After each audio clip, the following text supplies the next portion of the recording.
ఇక ఈరోజు ఈనాడు ఆంధ్రజ్యోతి రాసిన పచ్చి అబద్ధాలు వక్రీకరణలు వీటన్నిటి గురించి తెలుసుకునే ప్రయత్నం చేద్దాం. ఈనాడు అబద్ధాలు నెంబర్ 1, ఇసుక అక్రమ తవ్వకాలు నిజమే, భారీ యంత్రాలతో తవ్వి తరలిస్తున్నారంటూ హైకోర్టులో వచ్చిన అంశంపైన ఇక కోతికి కొబ్బరి చెప్పు దొరికినట్లుగా భారీ ఎత్తున ఈనాడు పత్రిక కానీ ఆంధ్రజ్యోతి కానీ రాశాయి. వాస్తవం ఏమిటంటే ఇసుకకు సంబంధించి ఏ ప్రభుత్వం ఉన్నా ఎందరో కొందరు అక్రమార్కులు ఉంటారు, వారిపై చర్యలు తీసుకోవడం ప్రభుత్వ బాధ్యత. అలాగే వైసీపీ ప్రభుత్వం కూడా చర్యలు తీసుకోవడానికి వీలుగా పలు చట్టాలను కూడా మార్పు చేసింది. మరి అదే చంద్రబాబు గారి టైంలో ఏపీలో ఏం జరిగిన చంద్రబాబు గారి టైంలో రామోజీరావు, ఆంధ్రజ్యోతి రాధాకృష్ణన్లు చంద్రబాబు ఇంటి వెనకే భారీ యంత్రాలతో ఇసుకను తవ్విన ఎన్జీటీ నేషనల్ గ్రీన్ ట్రిబ్యునల్ 100 కోట్ల జరిమానా వేసిన వారిద్దరూ మూసుకుని కూర్చున్నారు తప్ప ఎక్కడా ఒక్క వార్త కూడా ఇచ్చిన దాఖలా లేదు. కానీ ఇప్పుడు మాత్రం వైసీపీ ప్రభుత్వంపై చెడరాసి వికృతానందం పొందుతున్నారు. చంద్రబాబు అలాగే లోకేష్ ఇతర టీడీపీ నేతల జేబుల్లోకి వెళ్ళాయంటూ భారీ ఎత్తున వేల కోట్లు వెళ్ళాయంటూ అప్పట్లో వచ్చిన ఆరోపణల గురించి కూడా ఎన్నడూ ప్రస్తావించలేని ఈ పత్రికలు ఇప్పుడు మాత్రం విపరీతంగా రాసేసి ఏదేదో జరిగిపోయిందనే భ్రమను కల్పించడానికి ప్రయత్నిస్తున్నాయి.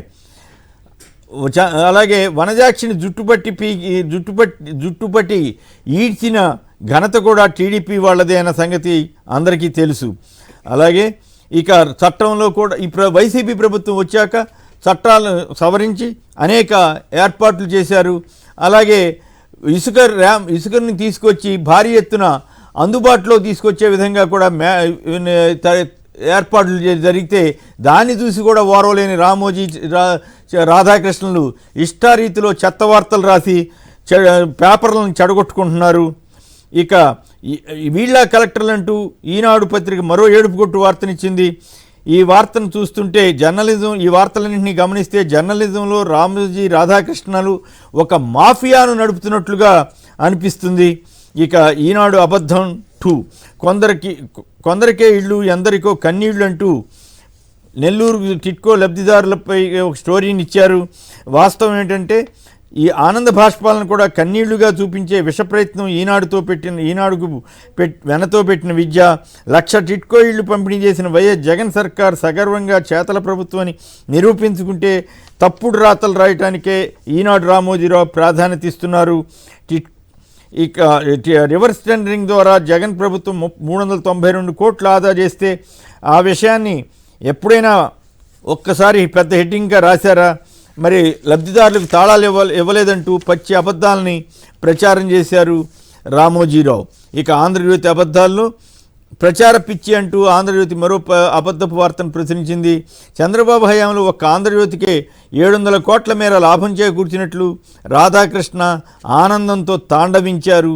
అప్పుడు చంద్రబాబు హయాంలో ఒక్క ఆంధ్రజ్యోతికి 700 కోట్ల మేర లాభం చేకూర్చితే రాధాకృష్ణకి చాలా ఆనందం కలిగింది. ఇప్పుడు అవకాశం లేకపోవడంతో జగన్ ప్రభుత్వంపై పడి రోజు రోధిస్తున్నారు. ధర్మ పోరాట దీక్ష, నవనిర్మాణ దీక్ష, పుష్కరాలు, ప్రత్యేక విమానాలు, విదేశీ యాత్రలు, క్యాంపు కార్యాలయాలు ఇవన్నీ చంద్రబాబు టైంలో జరిగిన అరాచకాలకి 2,500 కోట్ల రూపాయలు వృధా చేశారని అప్పట్లో వార్తలు వచ్చినా చాలా ఆనందంగా కమ్మగా సమ్మగా వీరు రామోజీరావు గారు కానీ ఆంధ్రజ్యోతి రాధాకృష్ణ గారు కానీ ఫీల్ అయ్యారే తప్ప ఎన్నడూ వార్తలు రాలేదు. ఇప్పుడు మాత్రం విపరీతమైనటువంటి వ్యతిరేక ప్రచారం చేస్తూ రాక్షసానందం పొందుతున్నారు. సో ఇవి ఈరోజు ఈనాడు రాసినటువంటి పచ్చి అబద్ధాలు, అలాగే ఆంధ్రజ్యోతి రాసిన పచ్చి మోసపూరిత వార్తలు. వీళ్ళిద్దరూ ఎలక్షన్ల వరకు ఇలాగే రాస్తూ ఉంటారు. మాబోటి వాళ్ళని ఖచ్చితంగా వీళ్ళు రాసిన అబద్ధాలని జనానికి చెప్పవలసిందే, వాటిని ఎండగట్టవలసిందే. లేకుంటే కొంతమంది అయినా సరే వీటిని నమ్మే ప్రమాదం ఉంటుంది. వార్తగా ఇస్తే మనం ఎవరూ అభ్యంతరం చెప్పక్కర్లేదు. ఉదాహరణ నేను ఇప్పుడే చెప్పాను, ఇసుకకు సంబంధించి అప్పుడైనా జరగచ్చు, ఇప్పుడైనా జరగచ్చు. కానీ అప్పుడు ఏది జరిగినా సరే సమర్థించడం, చివరికి దిక్కుమాలితనం వనజాక్షిని చుట్టుపట్టుకుని ఈడ్చుకెళ్తే కనీసం ముఖ్యమంత్రి స్థాయిలో ఉన్న వ్యక్తి దాన్ని రాజీ చేశారు ఇంటికి పిలిపించుకుని. మరి అలాంటివి ఇప్పుడు ఏమైనా జరుగుతున్నాయా? ఎక్కడైనా జరిగితే ఓకే శిక్షలు వేస్తారు ఇవన్నీ.